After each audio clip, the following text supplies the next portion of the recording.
Wouldn't be going on without Ben. So give me one more round of applause for Ben. Hello. Yeah. So you probably have some questions here, such as, if this is a comedy show, why am I sitting on a park bench? And why am I in a garage? And why is a Lululemon mannequin come to life? And why is he doing comedy in front of me right now? So I guess we're going to be answering some of those questions here tonight.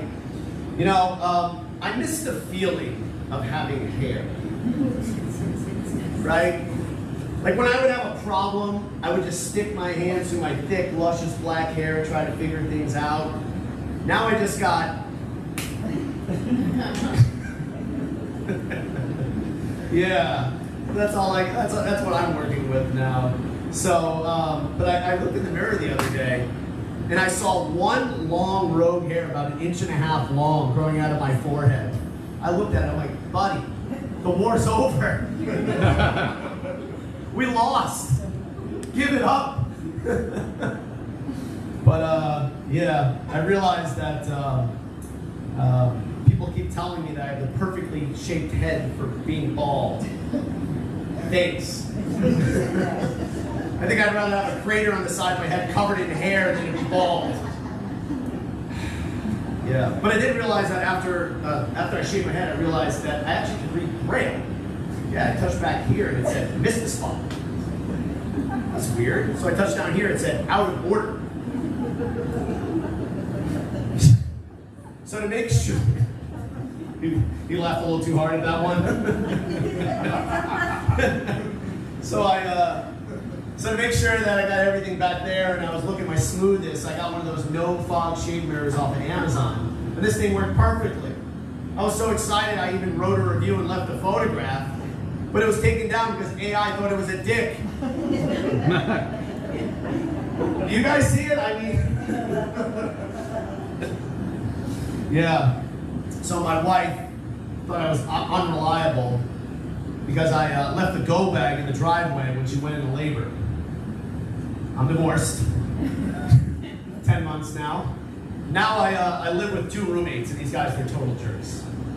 One of them, he refuses to close the door when he goes to the bathroom. In the middle of the night, I woke up, and the other one was sleeping in bed with me. I'd hit these 2, but I'm their dad. Yeah. So, I just got done, well, here's the thing. I'm living on my own for the first time, but I'm also raising kids. So we're learning this whole thing together, right? We're learning how to make the bed together. We're learning how to do the dishes together. We're learning how to get poop stains out of our underwear together. Speaking of poop stains, I just finished up potty training my 4-year-old, and they say, once that's over, it's all smooth sailing. My kid doesn't want to wipe. I don't blame him. It's hard for him. See, you guys probably haven't thought about this in a little while, but it takes dexterity. It takes awareness to wipe your ass. Now imagine trying to do that with fingers like warm cheese sticks. It doesn't work as easily, right? I don't blame him. He does his best effort, but I know it's not enough because he's just walking around like this all day. And then eventually he's just like, all right, I have enough of this. Dada, you do it. Dada, right here. Dada. I'm like, buddy, we're in the aisle of a Target. Put that away, you're gonna give someone pink eye. So, yeah, my 2-year-old, he's no better. This guy, whenever he's curious about something, he's either gonna lick it, bite it, or stick it in his mouth. Okay, we went to Delray Beach. Beautiful ocean breeze, cool blue water. I turn around, he just sees sand. All of the sand. And I'm trying to stay ahead of him. I'm like, buddy, don't eat sand. And he looks at me.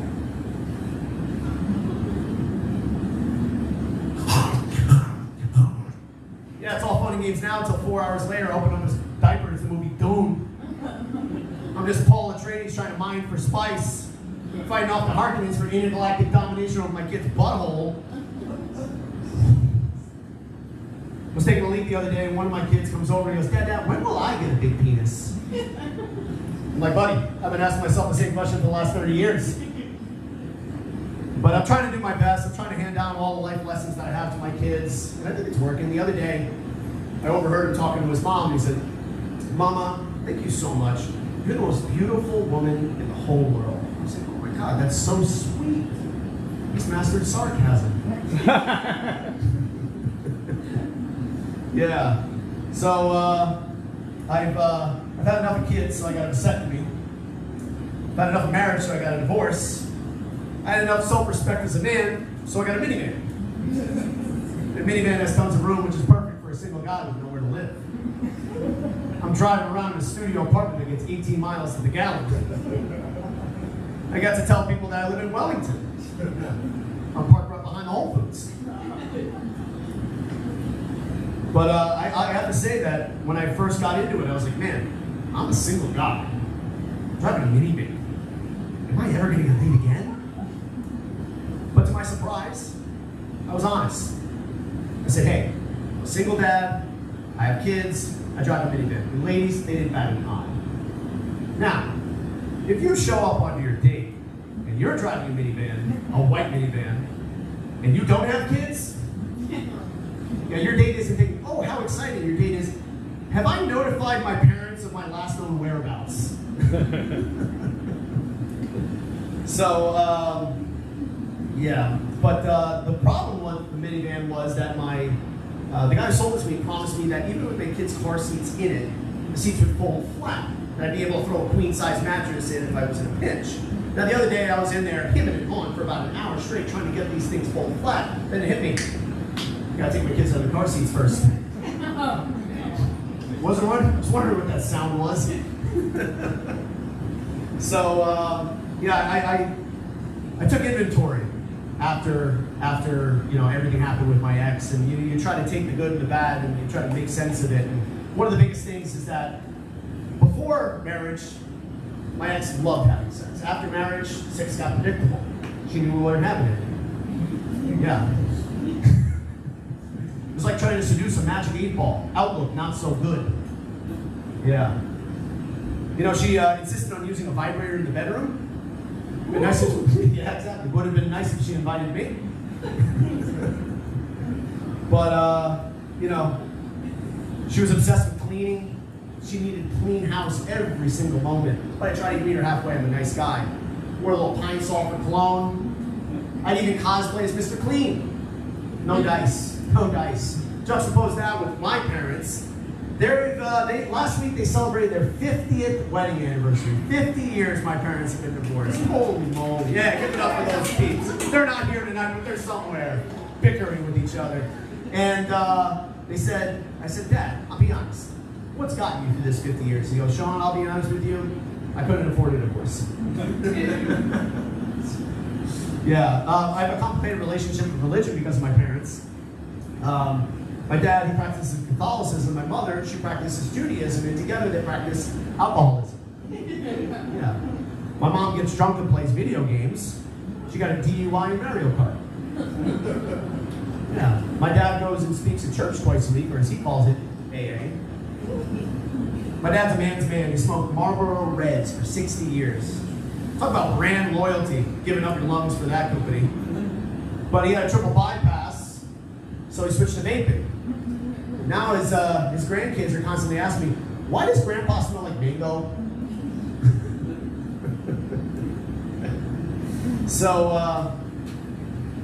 my kids, I mean, they're, you know, I had some odd jobs in my time, odd jobs. You know, I actually had to quit my job as a school teacher because the kids wouldn't stop rolling their eyes at me. I'll never work it again with the school for the blind. I worked in a hospital for a little bit, actually got a great hand job from a nurse. Didn't even mind his calluses. Yeah. But I will say that I think my favorite job, I was an Abercrombie model. Yeah, when I was younger. But they have no need for ball. I still model, except now it's for Target. Men's activewear. Guys, I gotta go practice the bright line. Thank you so much tonight. I really appreciate you. Give it up for your host, Dan Fishman.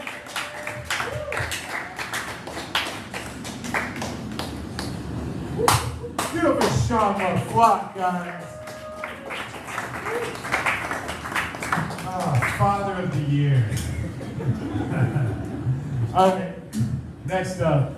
I started this open mic when I was saying about almost 2 years ago now. This guy's been coming since day one. And I also booked him in my very first paid-for show a year ago today. And I'm glad to have him back tonight. Give it up for the very funny Ryan Panucci!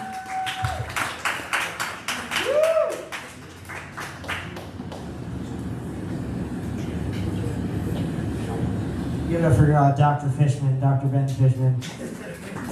Only doctors wear sports coats with t-shirts. Everybody knows that. That is a fact. It is wonderful to be here at the Peach. I'd like to thank my fan for coming. This means so much to me. That was good. Give it up for Sean LaFlock, throwing it down, bringing down the hammer. Starting some shit. He had his name tag here. I knew Sean LaFlock when that name tag said Arby's on it. And he has come a long way. He's the district manager of Arby's. Everybody here knows that. I love doing comedy. I love that guy. I love doing comedy, guys. My favorite thing to do. It's not my first ticket into the entertainment world, though. I used to be into ventriloquism. I just didn't like that guy's hand in there. I said, Larry, I can do it on my own. I'm getting the feeling this isn't about art any longer. Know what I'm saying, ma'am? That's cool, that's cool. I had a very busy morning this morning. I blew marijuana smoke into a spider's face for 45 minutes. And here is the results of my experiment. One or both of us was incredibly high. We now have a podcast. Very happy about that. Guys, ever heard the saying, you don't bring sand to the beach? You ever heard that saying? You don't bring sand to the beach, but I went to the beach yesterday, and I'll tell you this much. Someone is doing it.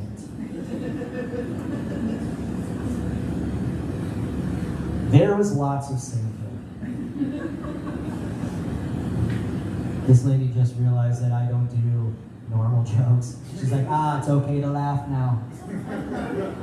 Wonderful. Anybody enjoying the $5 margaritas? That explains the laughter.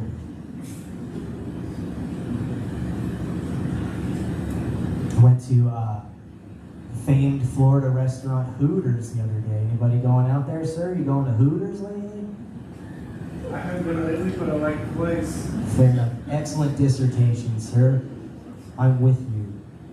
I went to Hooters the other day, and my waitress was pregnant. And as I looked at this pregnant woman, I realized something for the very first time. Hooters food is disgusting.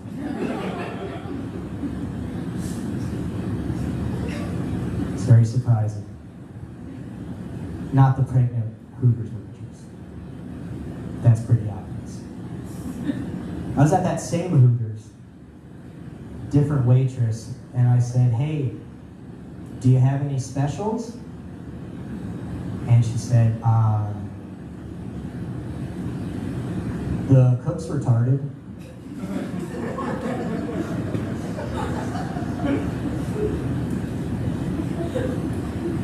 I thought that was less than kind of him.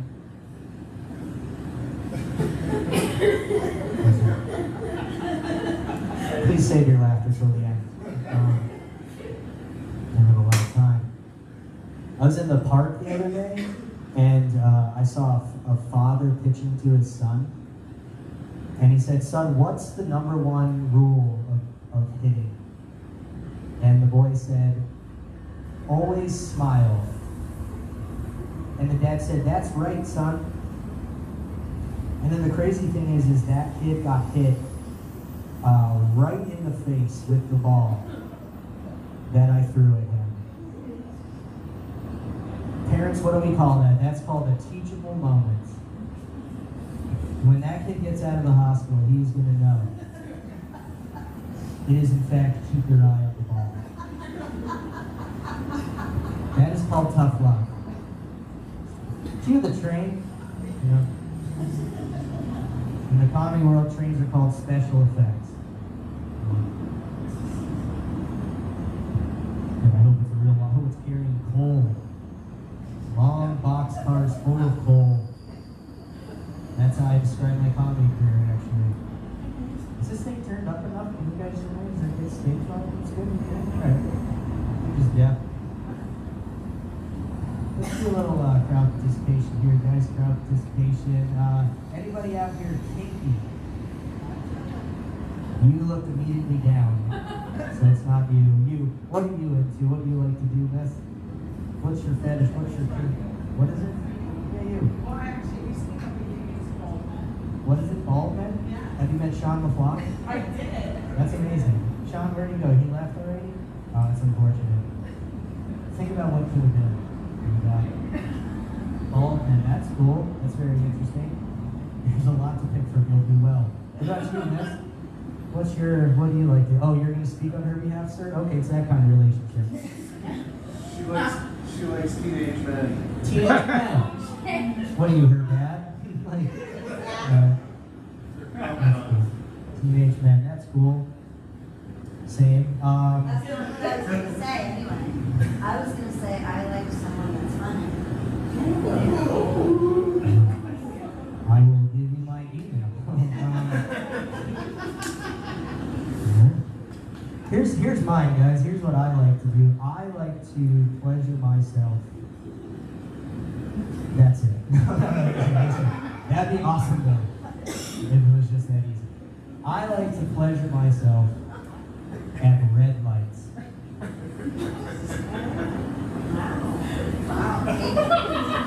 Here's the thing. I don't have a car. That was me. You see it now. Are you picturing it? Because of the funniness factor and the Uber. Uber? That's super kinky, man. Hey, Sean LaFlock, this chick likes bald dudes. Just saying. $5 margaritas. Make your dreams come true. I do actually have a car. I do have a car. It is a junky car. Anybody driving junky cars out there? Raise your hand. Yeah. What are you driving, my man? 2003 Lexus. Hell yes. 2003 Lexus. Does the AC still work? Yes. Oh my God, you're a fucking king. God bless. 2003 Lexus with AC. If only you were bald, this chick would fuck you. My car's shitty, and people say insensitive things to you when you have a shitty car. Things like, "Hey Ryan, are you gonna make it to the party tonight?" How am I supposed to know? I'm gonna start going to the party tonight. I'm gonna be facing in the direction of the party tonight. My car pulls super hard to the right. The steering's all screwed up. It pulls super hard to the right. So I brought it to the mechanic and he said, "Yeah, I can fix it, but it's gonna cost about $800." So I've just been making rights. Everything I need is on the right. Ryan, you want to come to dinner tonight? What side of the road is the restaurant on? If it's on the left, I'm going to be approximately 3 rights late. Anyone who passed geometry in high school thought that was fucking genius.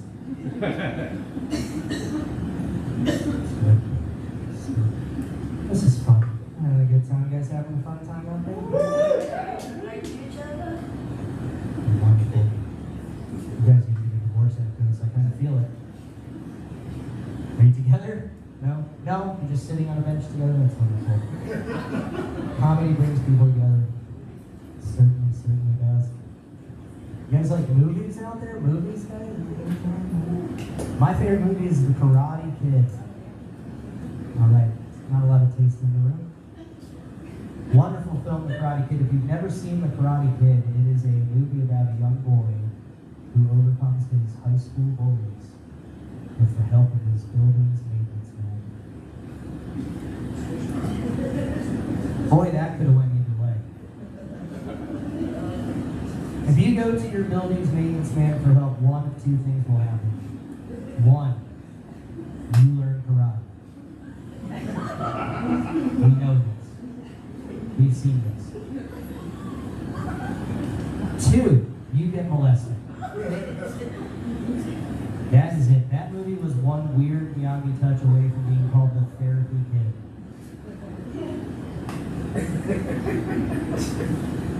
Karate no here, karate here. For all the blind participants, I pointed to my genitals. This is an all-inclusive show. Make some noise, guys. Anybody out there like reggae music? Reggae Yeah, music? man. Joe actually loves reggae. Why? Reggae is the worst music. Reggae's not. I'll take it from here. Thank you so much. Reggae is the worst music. You're listening to reggae and you're like, I'm pretty sure we heard this one. All the songs sound the same to me. When you ask people, why do you like reggae music, and what do they say? Why do people like reggae? Because when they get high, it's the best music. They smoke a doober, and they listen to reggae. And I would hate for people to describe my comedy like that. That was Ryan's show last night. Well, were you on drugs?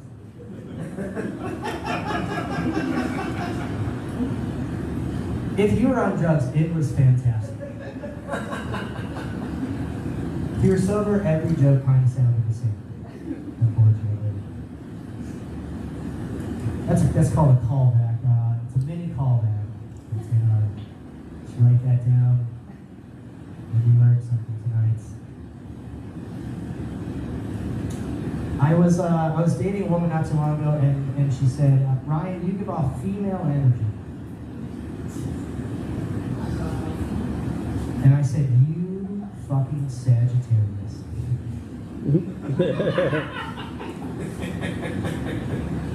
You ruined my bath to tell me that. It is my birthday month.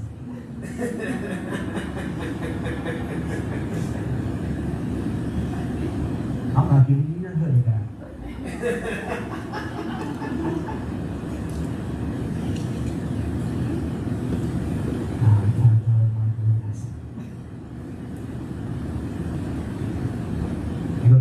Anybody going to Coinstar? Go to the Coinstar machine. That's the machine that turns your coins into cash. God, that's fucking loud. It's so embarrassing, especially on a first date. She's like, I'm hungry. I'm like, yeah, that's why we're here. I'm trying to turn Subway into sushi right now. I'm trying to turn Wawa into wasabi right now. That will conclude the alliteration part of the show. It's like, cut me a little slack here. What are you going to tell me next, that my piggy bank is gay?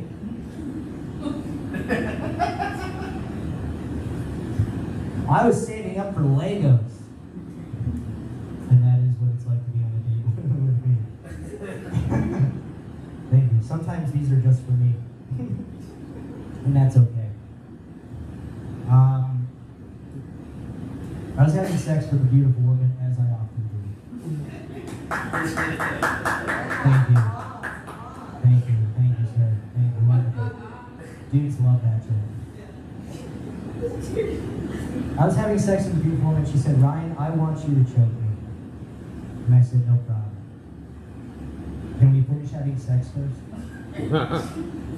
I'm kind of in the middle of something.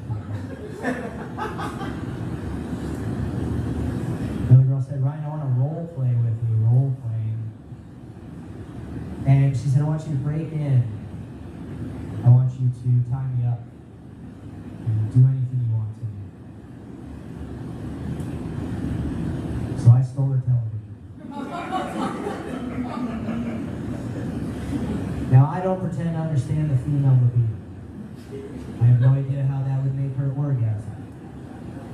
But I sold that TV for $20.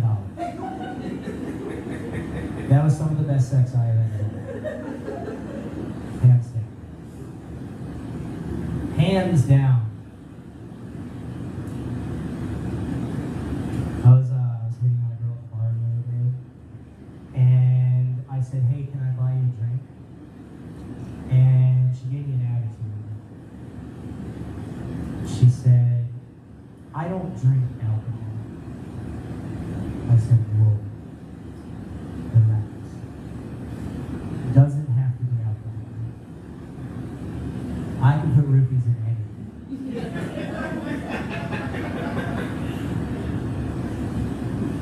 You took that one seriously? Out of all of them? That's the one you took seriously. I would never give drugs away.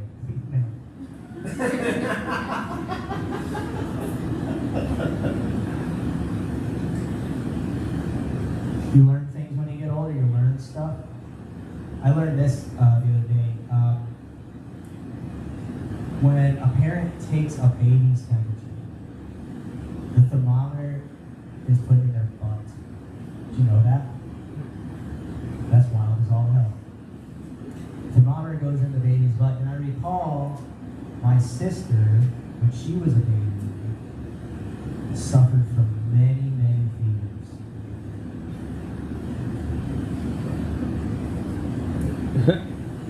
And now she's a whore.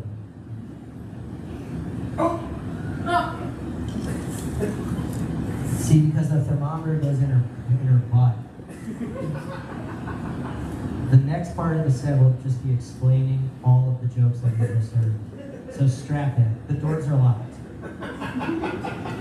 We hope you have enough to drink and eat.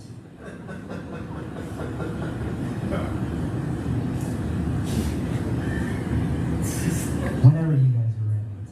No, I'm just kidding. Please keep laughing, for fuck's sake. I went to the movies the other day. To the movies with a friend of mine, and we got to the theater, and he did not want to sit next to me. That's not the punchline, miss. Is it alright? Thank you, good night. No, just kidding. Just kidding. He did not want to sit next to me because he said, quote unquote, that would be gay. So he proceeded to sit not one, but 2 seats away from me. And that made it very difficult to blow him.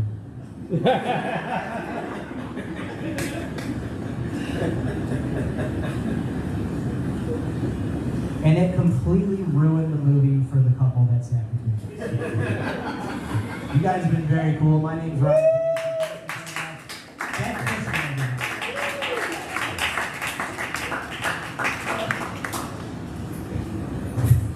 Give it up for Ryan Panucci, guys. Man. You guys having a good time so far? Yeah. So you having a good time so far? Yeah, man, there's been some good comics, but it's been kind of a sausage fest so far. I think it's time for your girl here. You guys ready? Yeah. You ready for your next comic? Yeah, her and I go back to comedy class, man. She is very funny. Give it up for Peggy Hudner.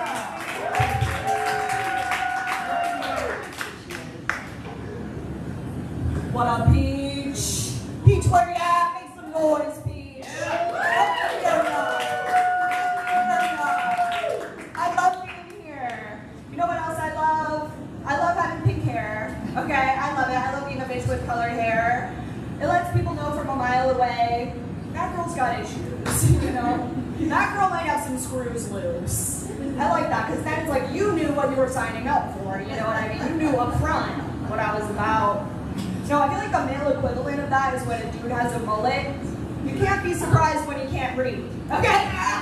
The signs were there, babe. The signs were there. No, I'm single, I'm dating, yeah. Dating stuff, I might not have a hard time dating because I'm a recovering Catholic.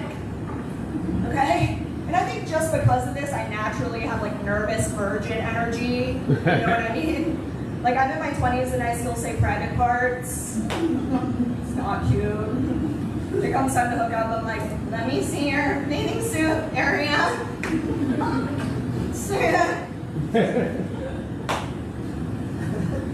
I think I get so nervous about all that stuff though because they drilled it into my head in Catholic school that God is always watching.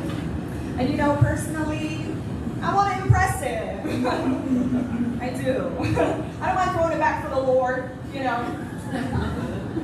I figure if Sky Daddy's watching, let's give him a show. You know? Let's give him a night to remember.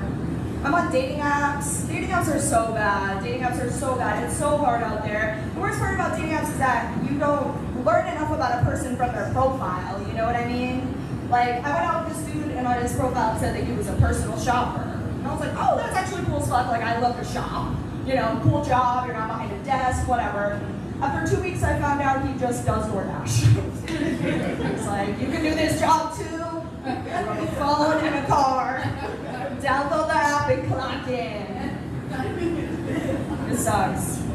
No, and honestly, I think dating apps have made me more desperate too. Like, I drove an hour to go on a date with a dude that I didn't even like. Why did you drive an hour? Okay, because he didn't have a car. Right. So I get to his place, we're hanging out, we smoke my weed, but it's fine. I'm generous, I'll share, you know, it's whatever. We're playing a little Xbox, you know, the time's going by, it's like 1:30 in the morning. I'm like, okay, so we're not gonna do anything. I guess I'm gonna leave. He walks me to the door, daps me up, closes the door behind me. It was bad, you guys. In that moment I realized, Peggy, you're not on a date, you're the plug. You're the plug. And I felt especially stupid, and this is where the desperate part comes in, because tell me why I drove home next to my vibrator and condoms that I brought on the date. Because I thought he was a sure thing. I really did. Nobody has manners anymore, you know? I should have at least gotten head. I don't know, that's what I think. No more Mrs. Nice Guy. All right, fellas? Not being the nice guy anymore. Anyone else here not getting any and want to admit to being bushed up? Cowards! I'm bushed up, you know, I'm not gonna lie. I'm trying it out.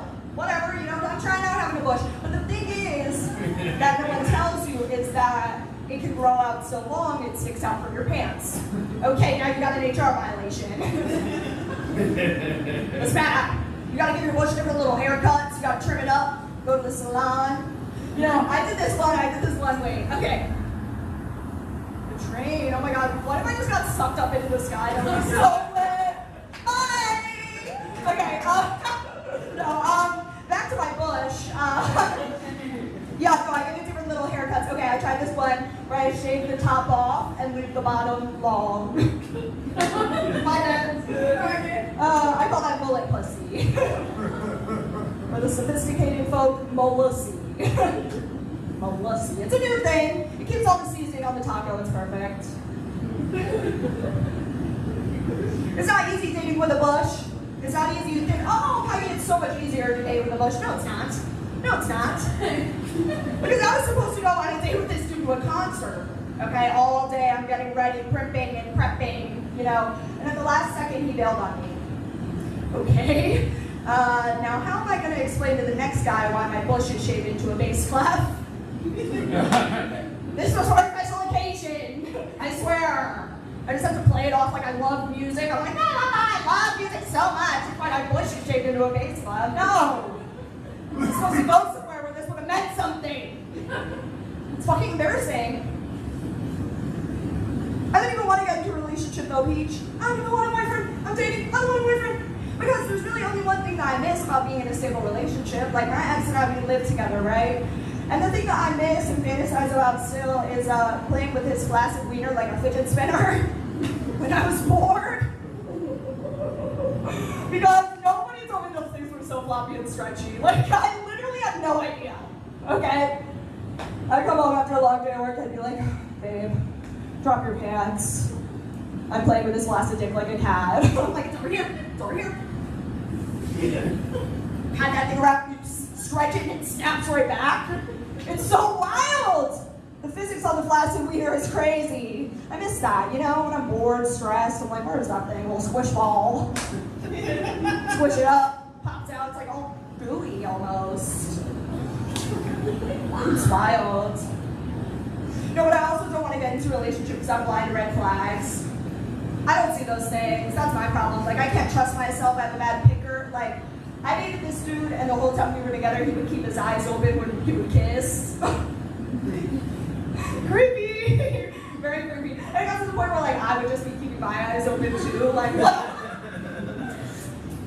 Like, not very romantic. But heed my warning, watch out for those guys, because that guy is currently on trial for attempted murder. Okay. It's a real one. That's a real one. I also think it's a red flag when men don't want you to use a vibrator when you're having sex. Sorry, that's personally what I think. I think it's 2025, grow up. You know, machines are a part of our lives. We gotta accept it at this point. And why is it always the same guy that doesn't want you to use a vibrator as the guy that's in your ear like, oh yeah, you like that right there? And I have to be like, well actually, sweetie, that's my thigh. That's my thigh crease. So, not even in the right spot. Trevor. It's fucking embarrassing. I didn't sign up to teach him anatomy. You know what I mean? I'm not accredited for that. I also think it's a red flag when men don't do what they say they're gonna do. Like a lot of you men out there, you got a big mouth, a lot of talk, and don't do anything to back it up. Okay, I was dating this dude, and the whole time we were together, he was saying he was gonna kill himself if we broke up. I'm ready. I'm ready. We broke up months ago, so go ahead and do it. I don't know. It's just like, why do men I date never keep their promises? You know, it's fucked up. It's Pride Month. I'm an ally. I've done poppers. Okay. I dated a bisexual dude, and my friends would sometimes be like, what's the difference between dating a straight dude and a bisexual dude? I'm like, honestly, the only difference was he could cheat on you with girls or guys or just about anybody else that there could possibly be in the world.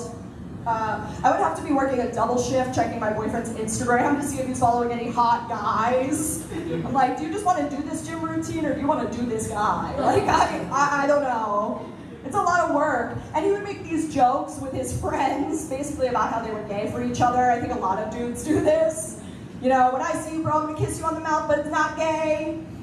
I jerk you off, but it's not gay, we're friends. My advice, if you're dating a bisexual dude who makes jokes like that, after a guy's night, smell it. But this one has just a straight face. You know what I'm talking about, that's the thing. She's been there. She's learned, you know? And the thing is, you smell it right away. Straight dudes don't douche. Anyway, that's a little bit too much. That's maybe a bit too graphic, sorry. But, you know, you live and you learn, you know? That's what life's about. You know, the bisexual dude that I dated, he wanted me to peg him. No, my name is Peggy. But that was a little bit crazy to me, you know? Like I said, I was raised Catholic, so it took some time, and the more time went by, and he really wanted me to do it, and I thought, oh, geez, you know what, Peggy? You're already planning everything, paying for everything, doing everything around the house. At this point, might as well just put the dick on and fuck him. What else is there to do, you know? So I went ahead and did it. I did do it. No claps for that. Okay. All right. I see him. You called my name out. It's okay. It's all right. He's like, I've had sex with beautiful women. Everyone's like, yeah! Like, I'm packing my boyfriend. Everyone's like, Mom, I need a ride home. Like, you know what? It's 2025, man. Honestly, let me just say, though, in my experience, pegging is worth it just to cock slap him. Just to get him with that. Men are onto something with the cock slap. They really are. It feels good. It feels good. All right. I think that's my time. Give it up for your host, Ben Fishman. Thank you so much. My name is Peggy Hartnett.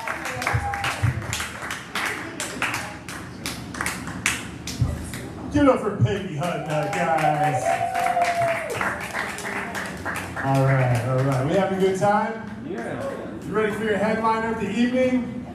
I said, are you ready for your headliner of the evening, guys? Guys, this guy is amazing. He's very funny. You're gonna love him. Give it up for Mark Christopher. Hey, all right. This is such a treat. I expected to be saying this to continuing applause and cheering. But anyway, it'll work just as well with silence. More focus on me. That's fine. That's fine. It's really nice to have my hand-selected group of white comics. I'm just realizing that now. Come out, and I think I did invite a person of color, and they couldn't make it. They were invited to some other thing, which they chose to do instead of this. But we had Ben hosting. Let's hear it for him. We had Sean, who was hilarious and brought this light, so that's fantastic. And Ryan, who was very, very funny, and I know his act, so it gave me time to go and grab a drink, so that's good. But and then Peggy Hutton, oh my God, how great! All right, you guys are really just kind of reluctant. I feel like he's just kind of trying to get some momentum going. You're right, that is true. I am a very popular comic on the internet, so these are my fans in the empty seats right here. I told them, hey, come out, don't block anyone's view, but they're incorrigible. You know, that's the scourge of anonymity in social media. Here they don't even, if you can't, how do you get a we'll pause while the train goes by. Thank you. Wouldn't it be funny if I got sucked up into maybe if somebody else hadn't told that joke. I perform all over the place, all over the state of Florida anyway, which is kind of the place.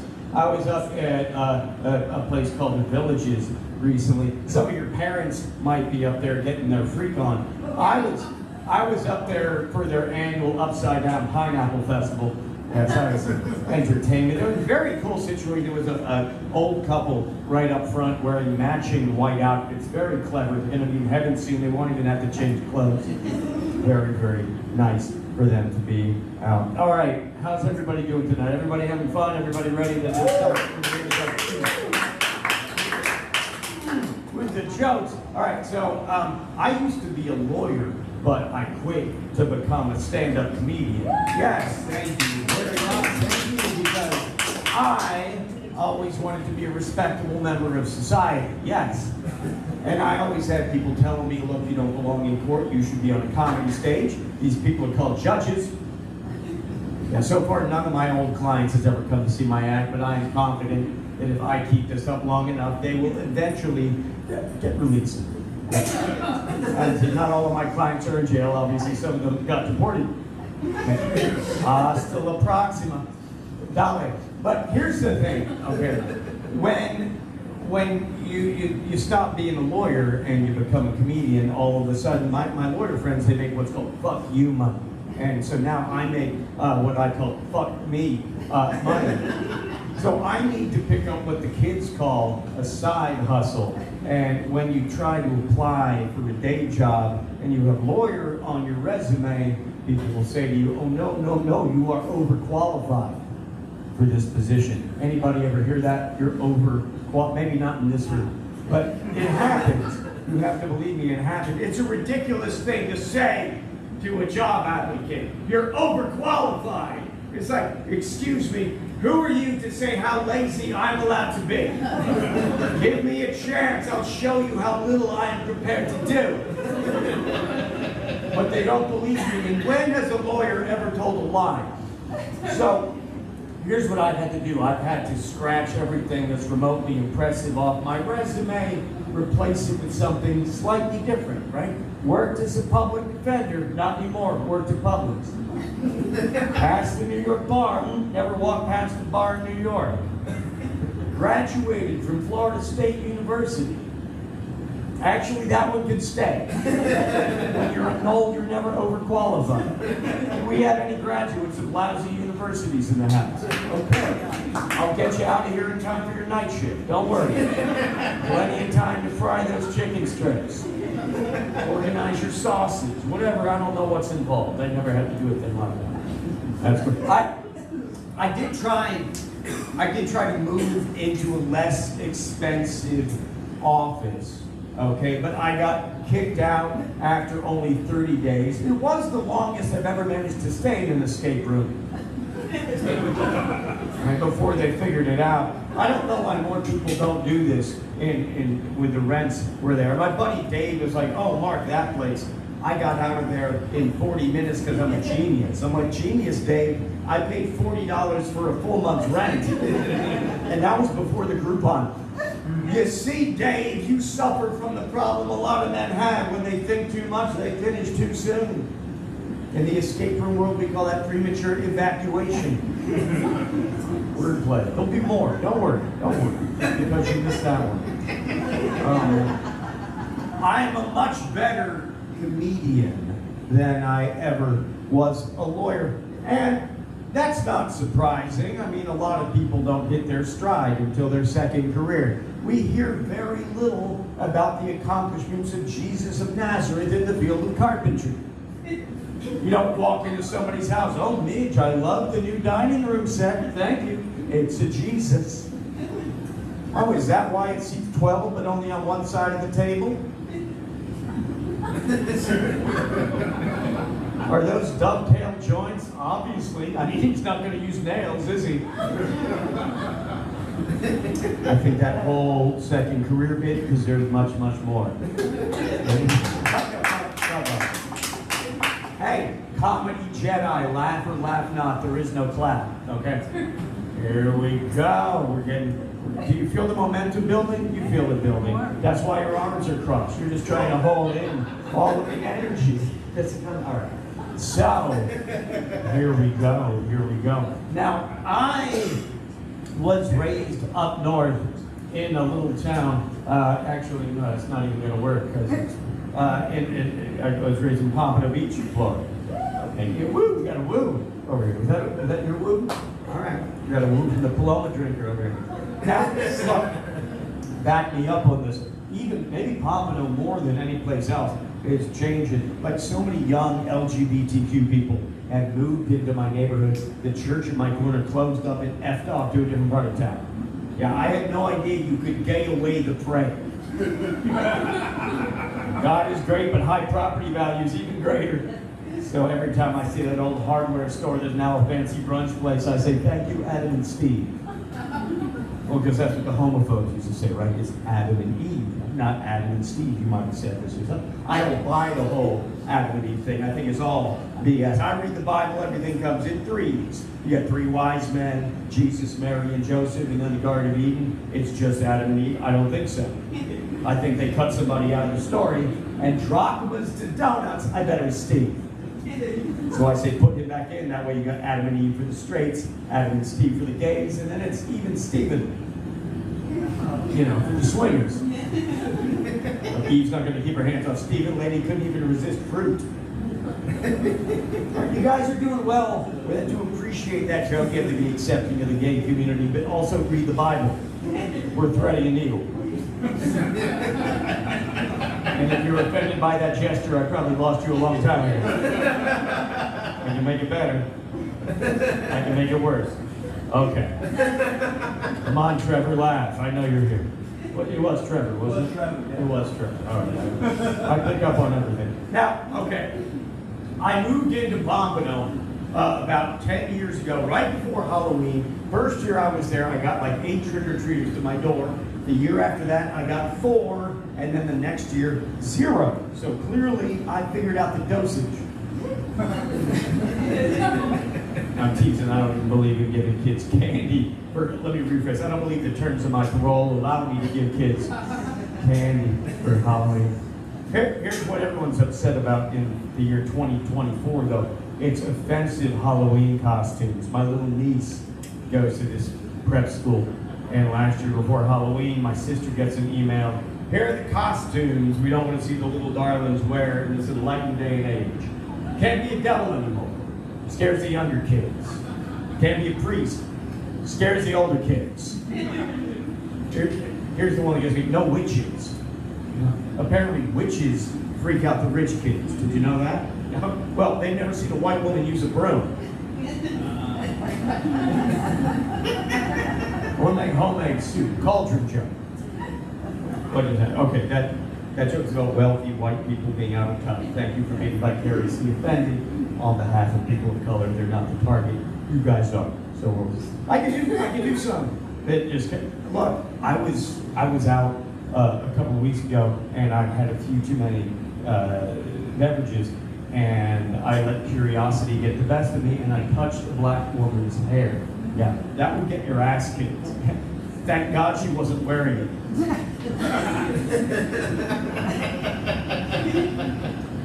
I'm gonna multiply that joke by 1,000 for the video. All right.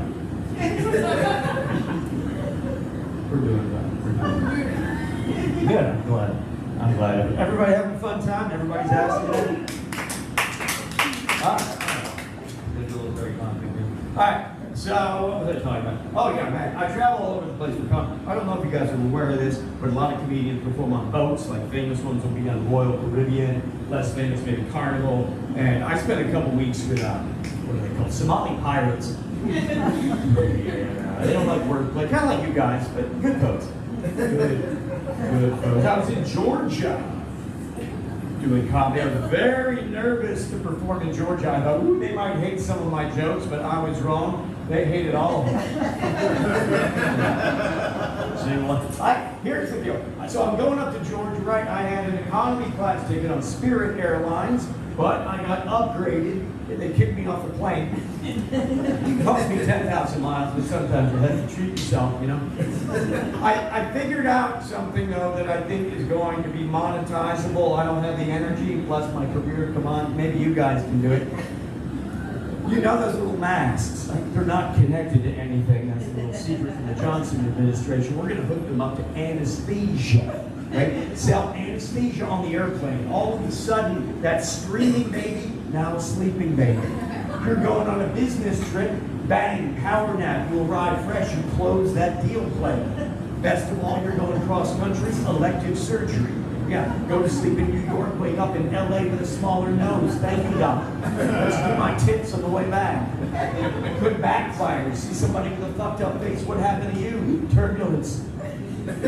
Well, should have seen the guy next to me, gender reassignment surgery. Well, he asked for a vasectomy, but we hit a storm over Cleveland. Let's just say his bag did not make it to its destination. He got on with a duffel, left with a billfold. Female genitalia. Who's seen it? All right. We can talk after the show. We can talk after the Not Peggy, because she's out to here. I'm growing out myself, just trying to get a little bit more of a gene bulge. But, you know, Devin's too tight. Gotta go with the softer wet. The Japanese selvage is maybe only 11 pounds. All right, we're talking about the tensile strength of my pubic curl. We don't need to get into that. That's Peggy's thing. I'm gonna let her have that. Let her own that. Nice job. She's hilarious. What the fuck was I talking about? All right. So I'm getting older, bit of an old dude. I'm starting to do old guy stuff, right? Like every now and then I will pee sitting down. Yeah. A lot of guys find that weird, especially the guys behind me at the urinal. Oh, hey, yeah, I could turn around. Maybe you could turn around as well. You seem to be more concerned about maintaining eye contact. I thought there was still etiquette. I don't know. I was, speaking of, when I was going up to Georgia, I had to catch an Uber. I got this like booking last minute. So let me just say this. I don't do product endorsements very often. Uber, so much better than the taxi. You young people, you probably can't even remember when you had to take a taxi. Oh my God, Uber. The service is incomparable. So I knew I was going to be late for my flight, right? Uber driver was not going to let that happen. So we're on like the highway. Then we're on the surface street. And looking at Waze, at one point the driver had one hand on the wheel, using the other hand to pee into a bottle to make sure I got to my flight on time. Greatest service I've ever seen. And I told her that. Her tip reflected. It's 2 urination jokes. All right, we're moving. So we got young people in the crowd. So nice to see like a split of ages here. I don't really relate that well to the young folks. I was out on the hiking trail recently. I come around the corner. There's like a Gen Z couple coming my way. And I'm a friendly guy. I make eye contact, but the only thing on their faces was fear and confusion. It's like they'd never seen a man in a bear costume. Out for a little Gen X fun. I was in a tent with my buddy Benny recently. I've known him for like 20 years. I was the best man of his wedding, I think. And so, anyway, we're out in a tent, and this was the first night in 5 years that Benny had tried to sleep without his CPAP machine.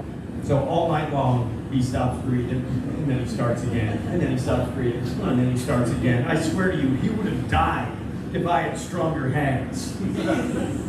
Longer fingers. People will say that to you, right? They're like, oh, I got a tent. Come out, Camden. I got 10, sleep 6. There's no such thing as a tent, sleep 6. There's a tent that holds 6 people, 5 of whom want to kill the dude with undiagnosed sleep apnea. That's what that little thing in the byline means by a tent, sleep 6. You want a tent, sleep. All right, you guys just reset. That's cool. More, thank you. Oh man. So I'm a native Floridian. Anybody else? Oh wow. Okay. Now you guys know how weird this is. We're in like Palm Beach County. So a lot of people that might be among us tonight moved to Florida for drug rehab, right? Hey, that's kind of sort of like moving to Florida for drug rehab, sort of like moving to Aspen to quit skiing, right? It's like, wow, really? You're going to give up on all this sweet powder? Look, I don't mean to make light of cocaine abuse. If you've been in, you kick that habit, more power to you. I myself used to get terrible cramps in my jaw from cocaine, okay? Until I found out that you can just buy it with money. That joke's like health insurance. Everybody should get it, not everybody does. So.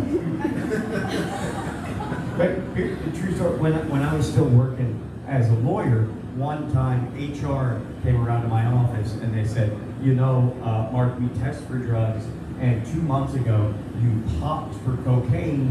Last week, crystal meth. What's going on with you? I said, I think it's obvious my salary's not keeping up with inflation. If you don't start paying me more, I'm going to be huffing glue at the office party. P.S. We're out of glue.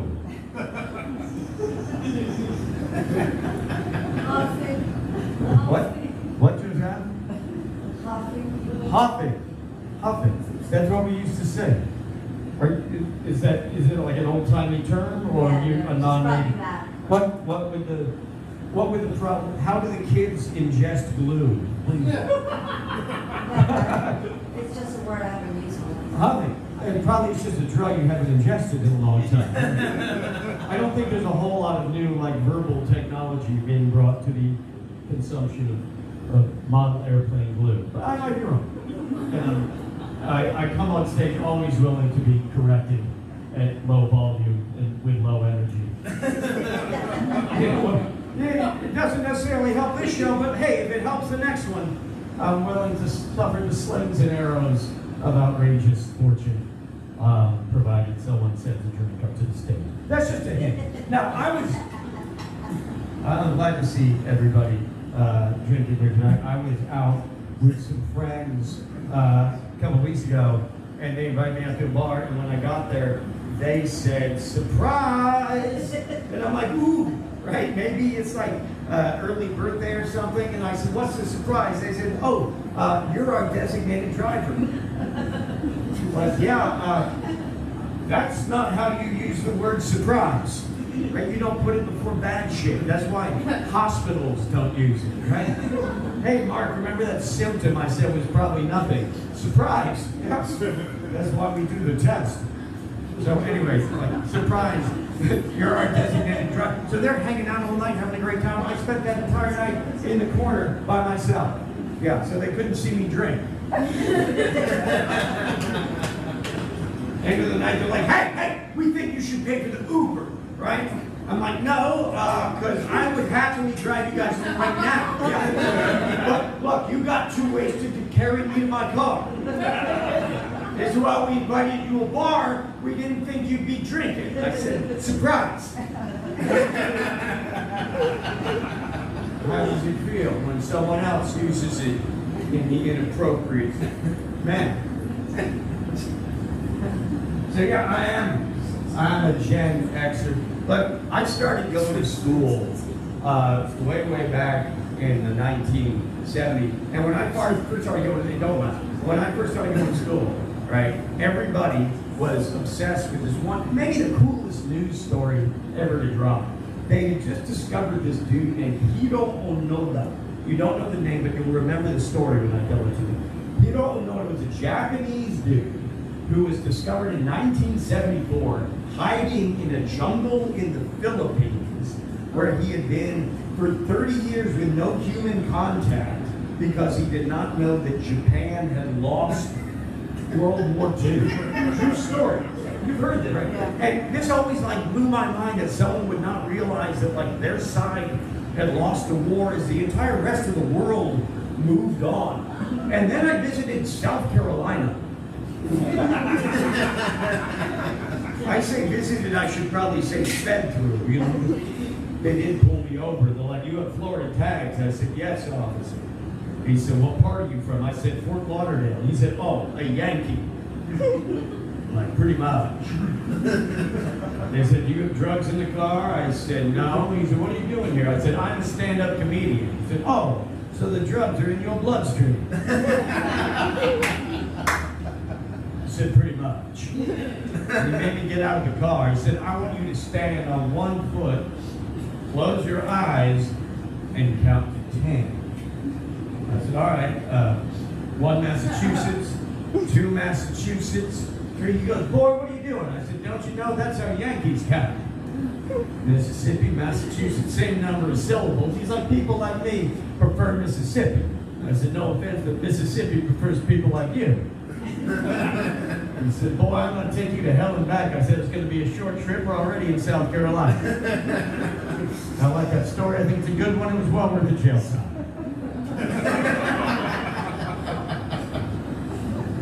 I didn't go to jail. I did go to driving school. Anybody been?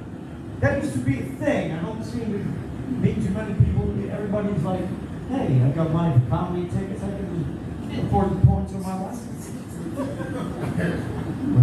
La-di-da. Where's my drink? Anyway, I went to driving school in Gainesville, Florida. And whatever you do on the road when you get to driving school, it's always the same thing. They start off with a discussion of the seat belt. And I knew it was going to be a long day because immediately this good old boy chimes in.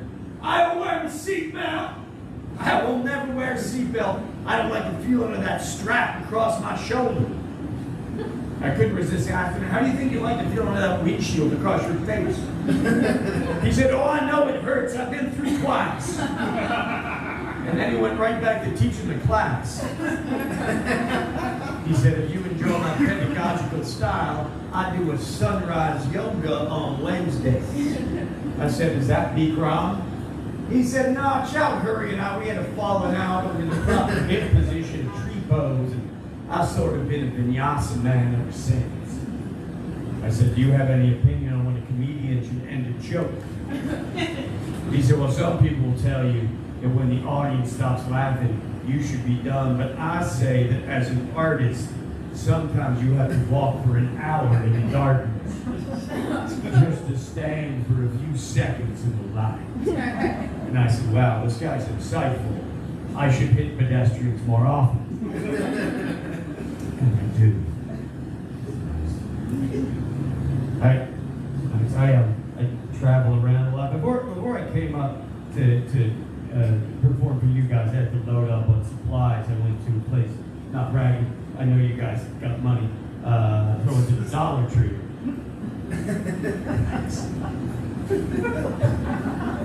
So I'm at the Dollar Tree, right? Guy in front of me, he's got like a bottle of dandruff shampoo and a generic spatula that was imported from Montreal. I don't know why everything's French at the Dollar Tree.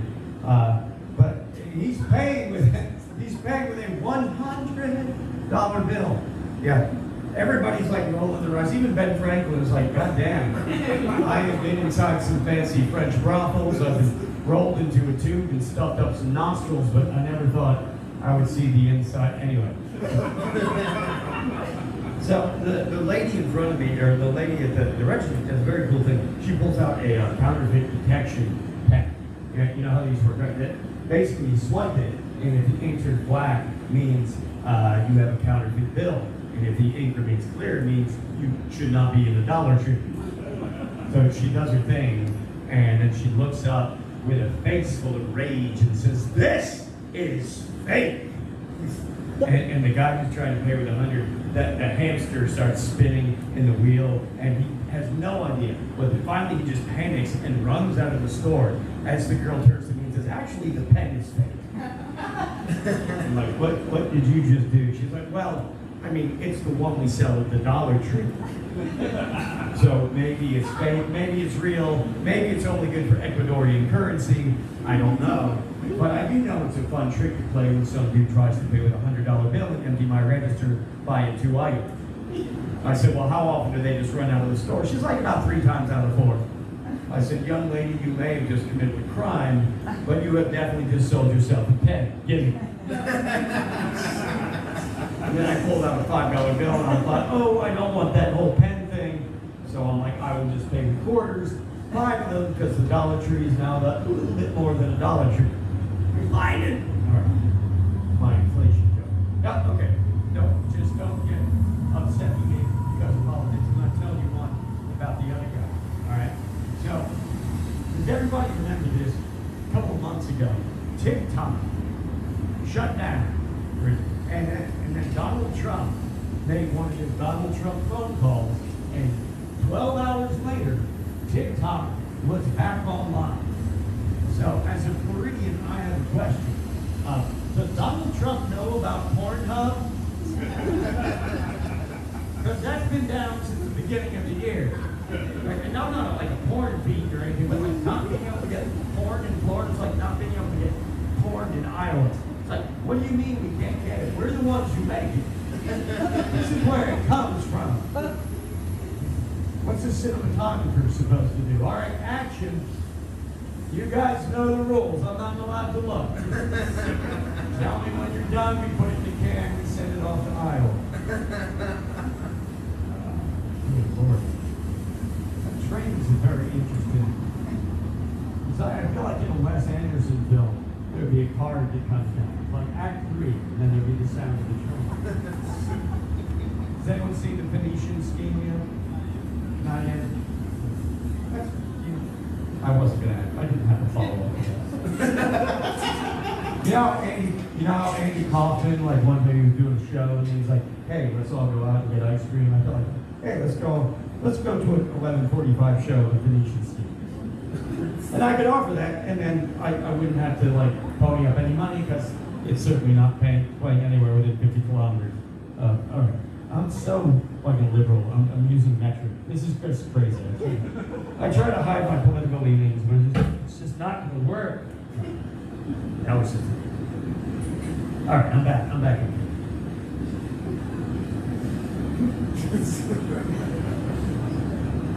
So, all right. Yep, hit that button. Here we go. Let's hear it one more time from Peggy.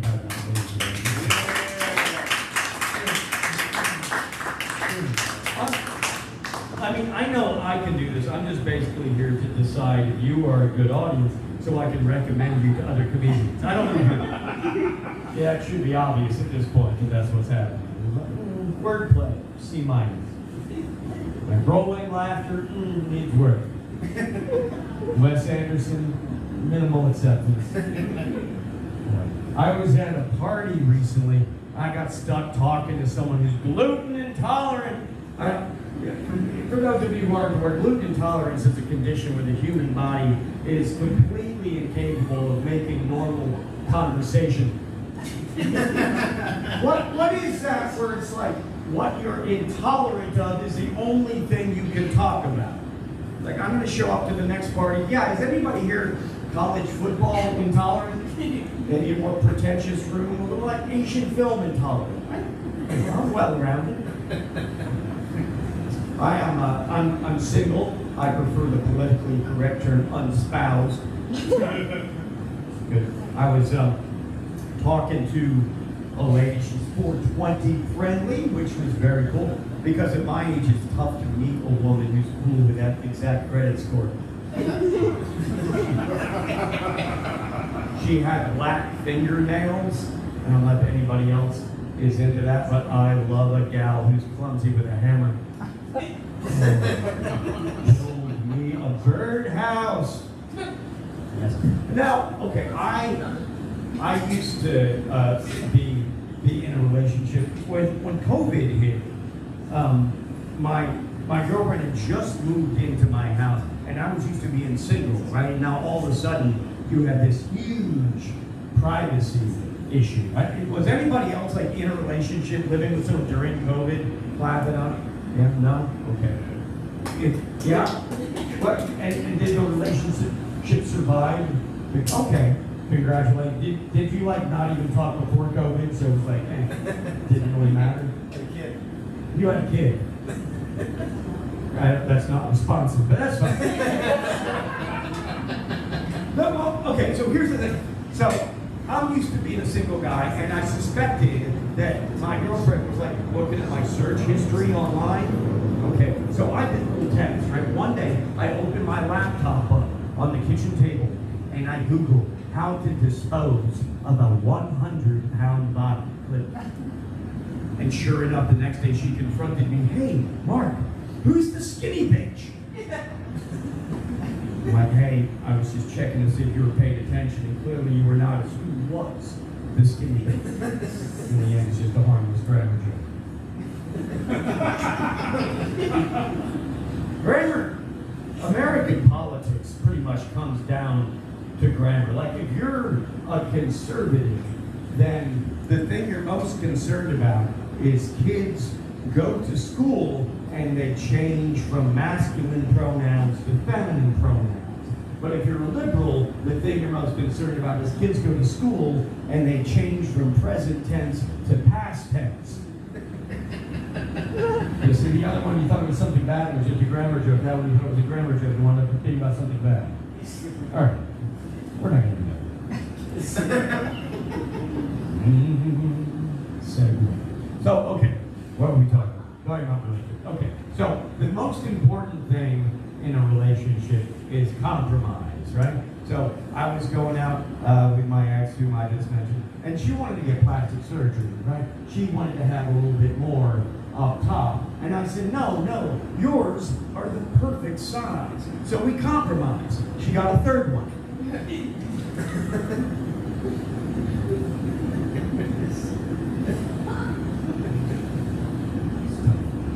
She said, Mark, I really want this relationship to work. I want to meet your family. I said, well, which is it?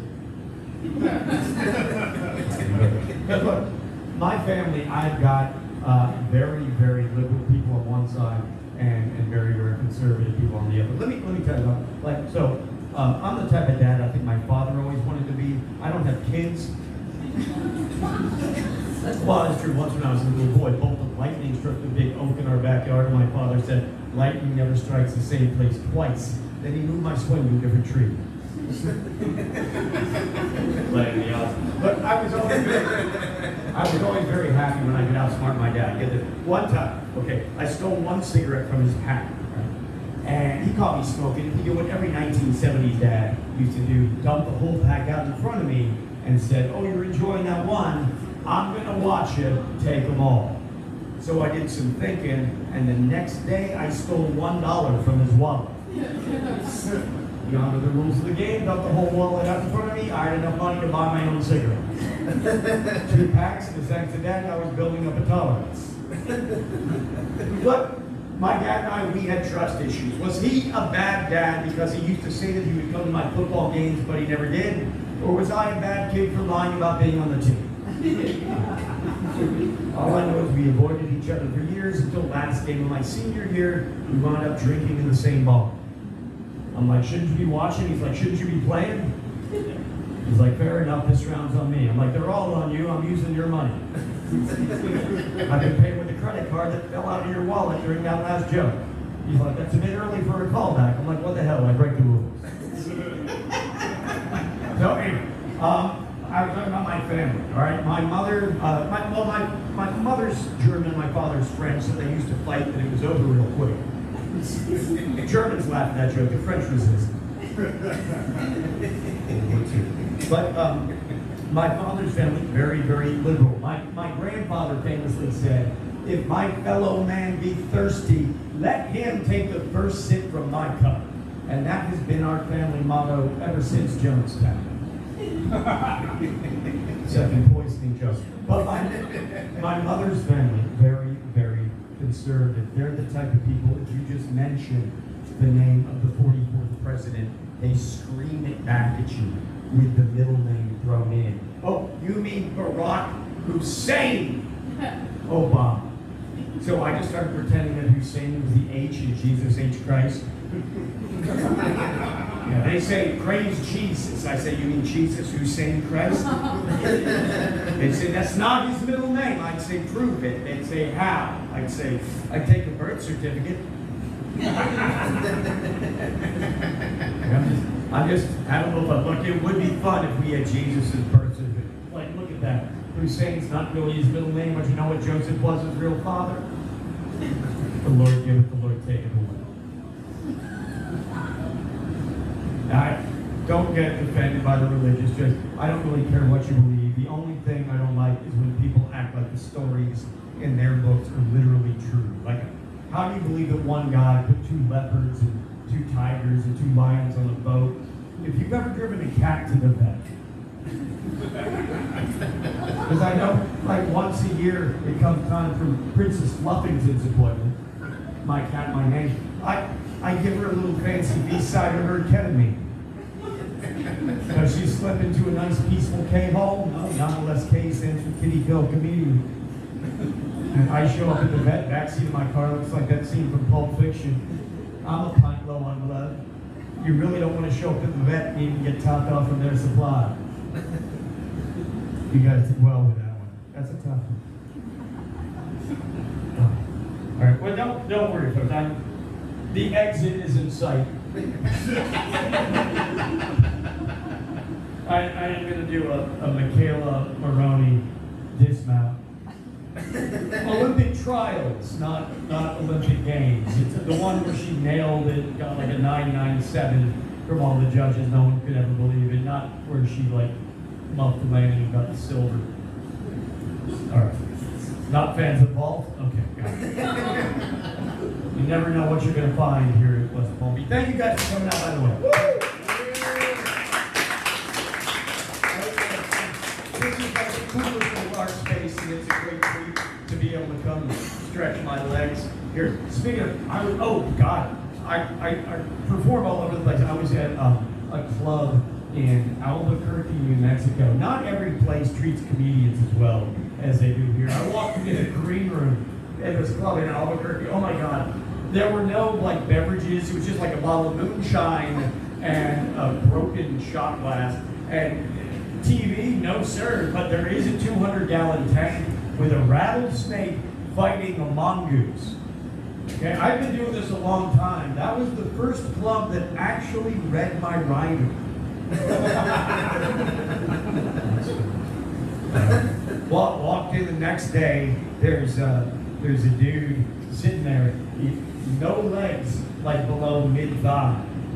But I was taken aback for a second, and he just very, very, very calmly, he just put on his prosthetics, and he just pushed himself up, looked at me right, and he shook my hand and said, "Hey, I'm Doug. I'm your feature act tonight."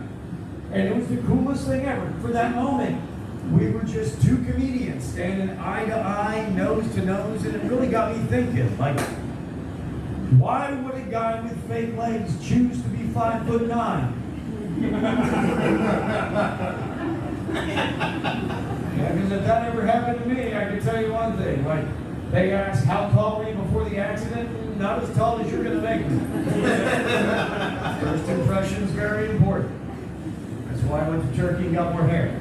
All right, now, couple things I'm talking about. Oh, so I was performing in Reno, Nevada, hard drinking town, Reno, Nevada. And, you know, I like to sign autographs after the show. And I'm saying goodnight, and then a woman comes up, very, very well endowed, and she says, I have something that I want you to sign. And I don't know if you can tell this about me, but I am a people pleaser. So I said, sure, you know, I'll do it. And she said, well, before, you know, I unveil, you need to know that these are the best you've ever seen. And I said, thank you for letting me know, but I think you should be aware that I signed with a counterfeit pen. See, that's a callback. It's part of the part. Now, okay. Now, here's a little thing that I like to sometimes wrap up a show with. People often wonder, how do you become a stand-up comedian? Now, I think everybody has a dream when they're a young man, young woman, and nobody has a dream of becoming a stand-up comedian. All right, fair enough. I wanted to be a rock and roll star myself. Can anybody relate to that? You want to be a rock and roll star? Yeah. Now, I had no talent. So I did what you do when you have a big dream but no talent. One day, I walked down to the crossroads and I talked to the guy that you talked to at the crossroads. And he said, what brings you here? Because this was the 80s and even the devil didn't know about vaping. I said, I want you to make me a rock star. And he said, oh, I can do that. But you need to understand that after your time on earth is done, you will continue to suffer in excruciating pain with demons clawing at your immortal spirit. I said, you mean? He said, yeah. If I make you a rock star, you have to give me your soul. And that's how I became a stand-up comedian. Because I said, what could you make me if I just gave you my dignity? He said, are you sure the world needs another comedian? I said, are you sure hell needs another soul? He said, you have a point. I said, you have two. And he said, you should close with that.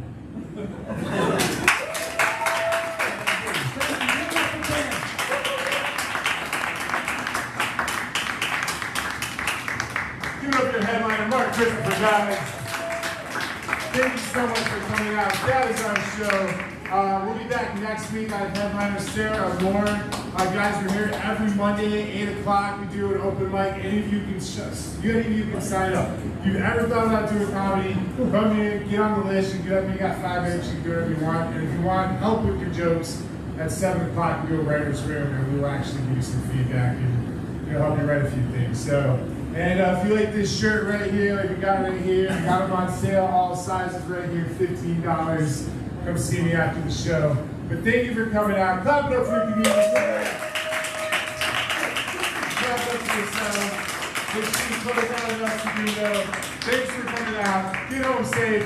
Good night.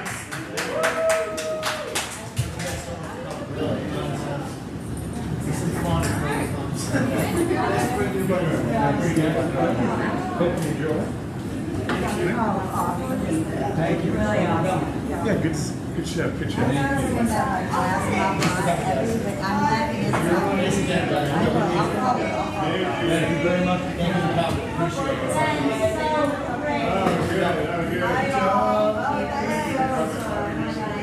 Awesome. Thank you, Ben, for putting that together. Good. Thanks for coming. Thanks. Oh, thank you. Thank you. Thank you. I don't know if it's for it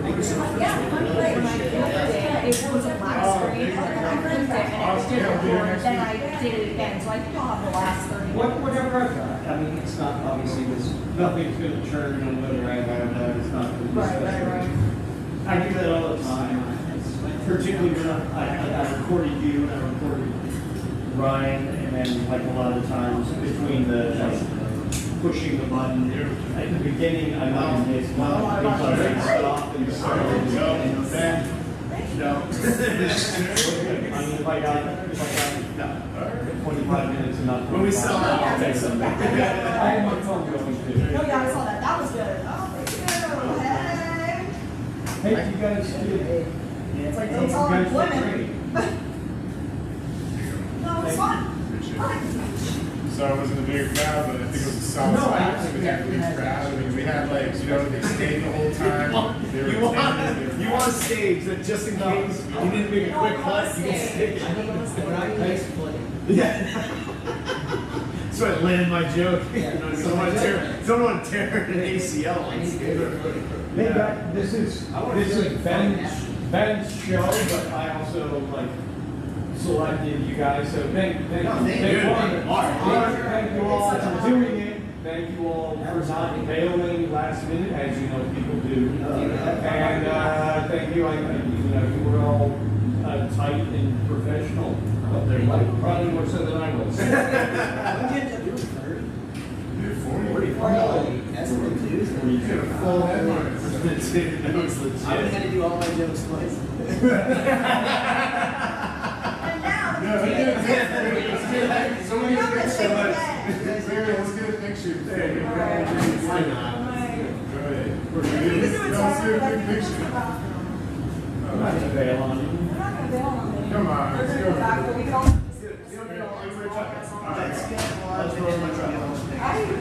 Yeah, right. That's the hotel. I don't think relative to other jokes, I don't know that the rider joke has ever done that well. The first one that actually read my rider. Oh, yeah, that's right. But like that got to be like It was a weird crowd. They were laughing. They It was were very strange. Yeah, dude. It's like, I always All right, you ready? And Harry, run. The catastrophe, run. oh, Corey Hill. do you have a Tories again? Oh, just in the astroturf got me. That's Turf turf monster. toe. Is the How we do? This is what comics have to do. Back We're good. then. Cool. One time, that's how I do it. I'm sitting there for 10 minutes. That's like the picture I take. Look, I gotta go. Yeah, it is what it is. Dude, the points with Sarah that you're trolling her with, I knew you trolled her with those. Dude, it's so awesome. There's some looks from like you want It was fun to see her sit there. It was good. I got 6 good pools because you started.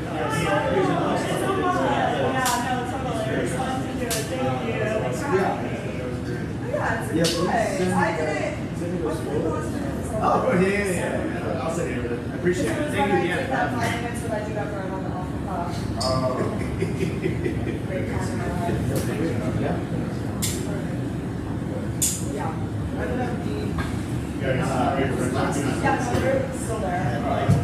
Standing there is crazy. All right. No, it was here about a month and a half.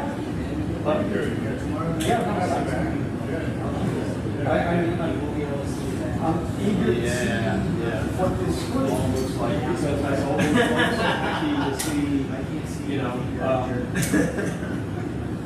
just with the, I was listening to my podcast and stuff, and Chris Stefano was It's cool talking too, because about they do art, so it's like, Yeah, the guys from the Tonight Show It's not coming like to see a set at like Airline for the City or something like that. So like months they were coming to see him. yeah, man, we'll do another one. Fucking summer. Then there's one set that was no, gets like Swedish crowd bombs, whatever. So the Gatorade calls me, he's like, dude, how'd you do the other day? I'm happy about that. Road 40. No, they want you to they're like, what do you mean? So like after he does the night show, they asked him, why have the bomb? He goes, we wanted to see that if you didn't do well, you had like professionals. And they were like, you went up there, you bombed, you did the whole thing like no one was watching, and then that's what we were looking for. Because if you bomb on national TV, you can't freak out and walk off stage. Right, yeah, yeah. Exactly. Exactly. So I was like, you know what? Every show you gotta treat as just like this is just another rep. Yeah. It's like, Yeah, it was cool, man. that's what you. That's what you said. Yeah, you set the tone. Dude, that was what size are you? Silence to me, if it's loud, it's good. It's silence. That's such a great way of thinking about it. It's such a great way of thinking about it. Yeah. Yeah. Tails. He was like, yeah, you want to get your action. It allows you to feed off. Yeah, I get to do like. Yeah, you got a shirt. Well, I know. And want to stay on.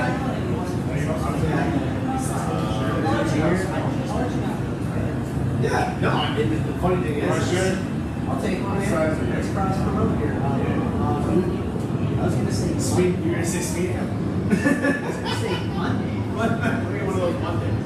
Thanks, dude. I'll wear it. I'll tag you. That's a fucking deal together. There you go. There you go. And see, that's the thing. And like, if you do a show, you get a shirt. That's what you should start paying people in shirts. I'll never realize that he's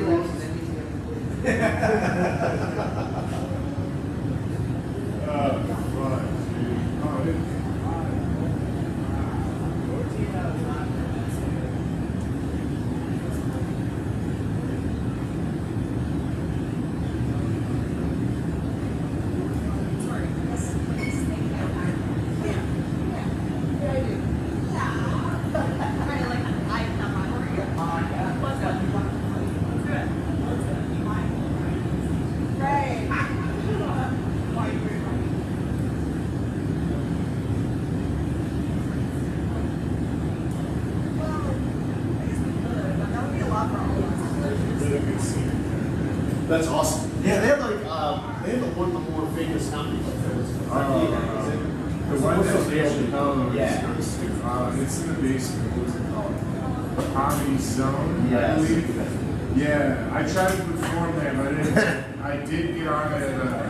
I did get to do Rise. They have Rise is actually where I got the idea for this place. Because Rise, No kidding, Ben. yeah, Rise actually does a writer's room before their open mic. And I'm like, what a cool thing, because before you go on stage and possibly like, fuck up your jokes or whatever, like, yeah, exactly, right? Because they'll give you the okay. Yeah, and it's fun out there, dude. There's this Irish place that's just like, that has like 70 people on the list.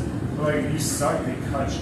Oh, wow. Oh yeah, dude, if you're like 2 minutes in and you're just sucking, dude, they'll just like, you're gone. Yeah. And then, but dude, if you're good, they'll like let it rip, dude. That's awesome. So like, I did really well when I was out there, and then I met some people, and they were like, dude, come to this open mic, come to that open mic. Dude, I had all these friends out there. I was gonna say, do you find that people are fairly open and shit like that? So cool. Like, I go to this club back home that I do this open mic. In Chicago? Yeah, and all they gotta do is say, hey, you guys are comedy channel, I do comedy song. Oh, wow. And then next time you go out of town, just try to get over the mic and just talk to a few people and Yep. you'll be amazed. I got some buddies in New York that now that I'm into comedy, they really file in. Oh, that's So now, there's actually a kid who went to my high school who's done the Tonight Show. His name is Dan St. Germain, and I happened to come across him on Instagram. And he's like, I just got rehabbed my 5th time. And they go, his joke is like, 4 times people are like, oh, I hope you get better. The 5th time they're like, yo, you owe me money. Yeah. And I remember him. It's so funny, man. He's like 2 years older than I am. Dude, he's been at this. I'm like, he's been at this since he's 40 something. So he's been at it for over 20 years. And like, you would never hear of him when he's a working comic. And that's what some people are. It's so cool that you do it. I mean, like, Pakistan wasn't Pakistan, but it's like, got to do exactly. Better than fucking open mic. Like, I put $3 in my I make a lot of money, but whatever. I would have, like, what did I do? You know what I mean? Like, just sat home, watched TV, like, fuck that, And for me, what I wanted to do was do a tight 10. Yeah. And I got, you know, because like, I did 7 last time, and I was talking to Eric about it. He was like, she got about 3 versus 2. I was like, all right, cool. You know, he's like, legitimate. He's like, you're at 7, you're at 7. I was like, he's like, now you gotta get up to your tight 7. He's like, because like, we ran through my set. He's like, all right, you got 7. We were at 7 minutes. He's like, just fill in the rest with like some stuff. He's like, you're at about 7 minutes. I mean, hello, it's Just out of the rest. I'm like, by the end of the year, I want to be at a good, like, tight 7 still, just really 7. Like, if you call me out, like, yo, you get a tight 7, we'll kill. It's like, every 10 seconds, you get the jump. That's my goal by the end of the year. Yeah, Eric's great. Yeah, dude, absolutely. Absolutely. I think Sarah, dude, that I think our biggest asset is to 100%. do this, like, run this organization. Because, like, they've been so cool. Like, most people are friends and shit. Yeah. They've been, like, very cool. Yeah. Oh, he's had that. You've had bad experience. Oh, yeah. Yeah, but that's people that are, like, not even that big. They're just totally full of themselves. And it just doesn't seem just like it's a good thing. Oh, I see. Did you see a square? No. Oh, okay.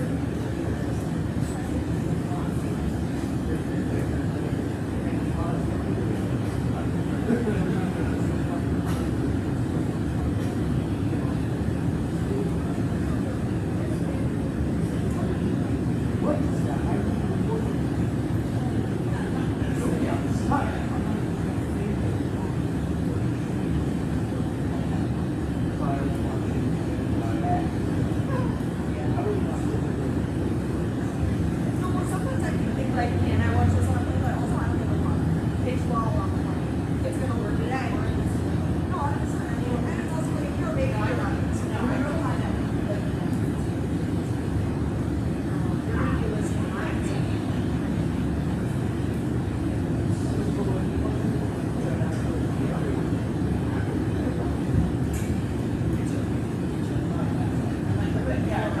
It's like, no, I think it's turned out wrong. Well, the thing is, I really have a specific type of thing I do. Like, I'm really loud. Like, I want to chill, that's fine with me, dating, well, and then you can be like, you're done. Right? I know.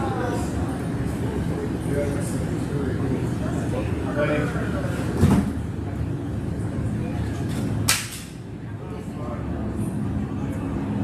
I see how. I don't want to be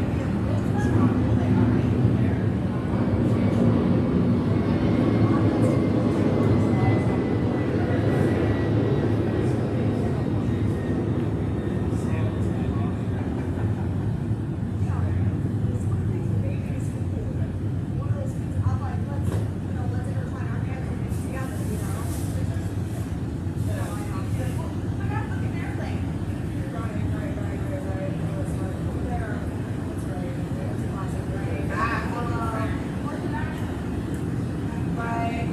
See, I thought I was hiding it. Just one thing. I was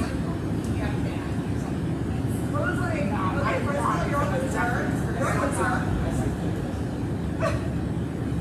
You're a fucking nerd. Good job. Yeah, no, really, I'm like, okay. Didn't realize you were so uncool.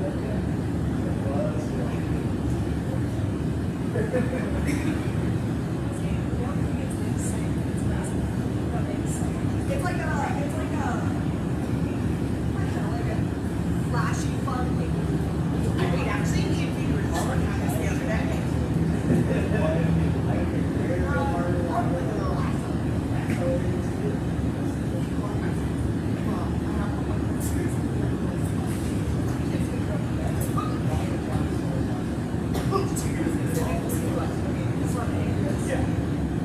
That's tough. It's like,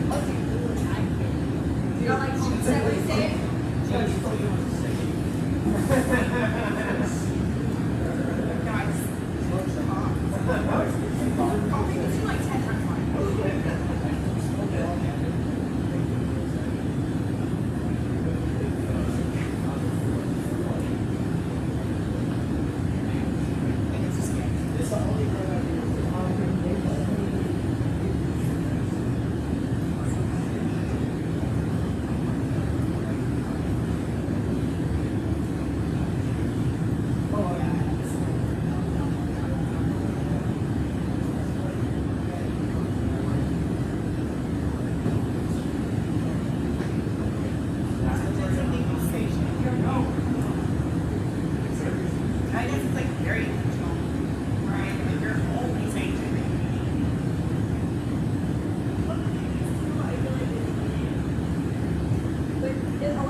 Yeah, it was actually really good and scary. And like gory in a different way. Okay. Yeah. Hereditary is like the top of the top list. It's disturbing and it's scary and it goes and emotionally they fucking.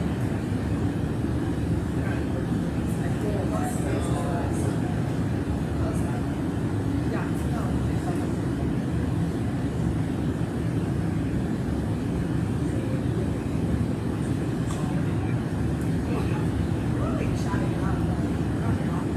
Well, in a sport, we got to be like, ooh, bitch. Yeah. She's like, girl. I can't say that we're not. I can't read it. Right. Right.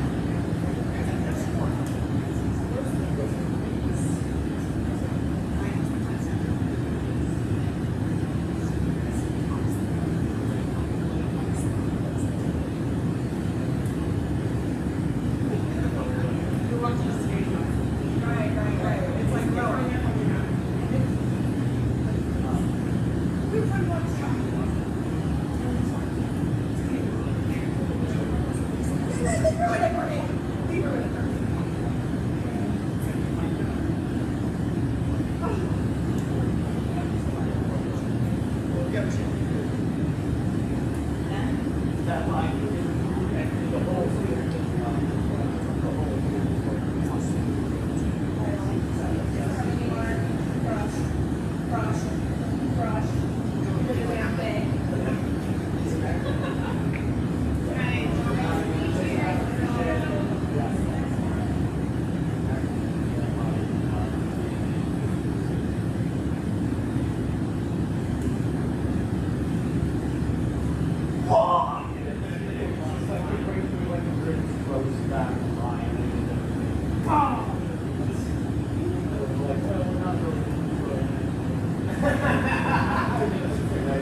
Everybody kind of like it.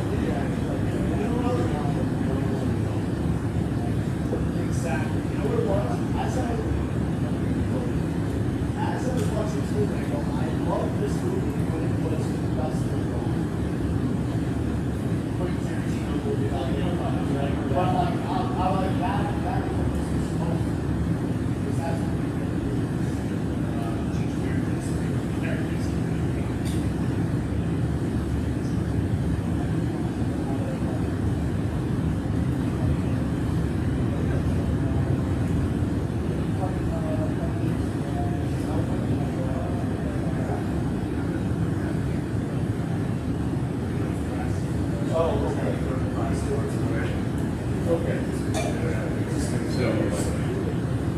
Yeah, we just say pop center.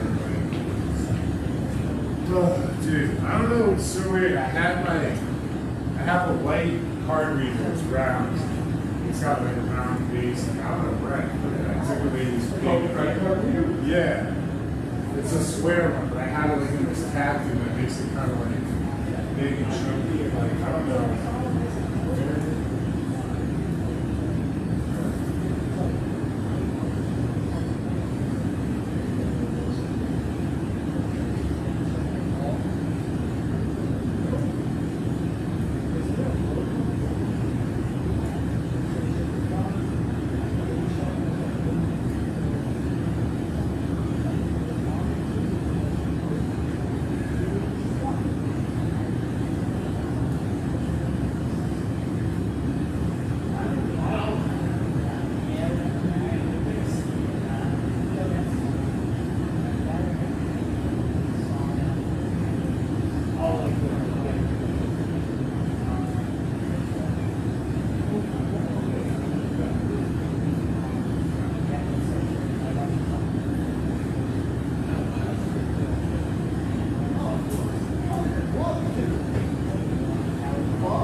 Need any help doing anything, man? I'm just trying to find my card thing.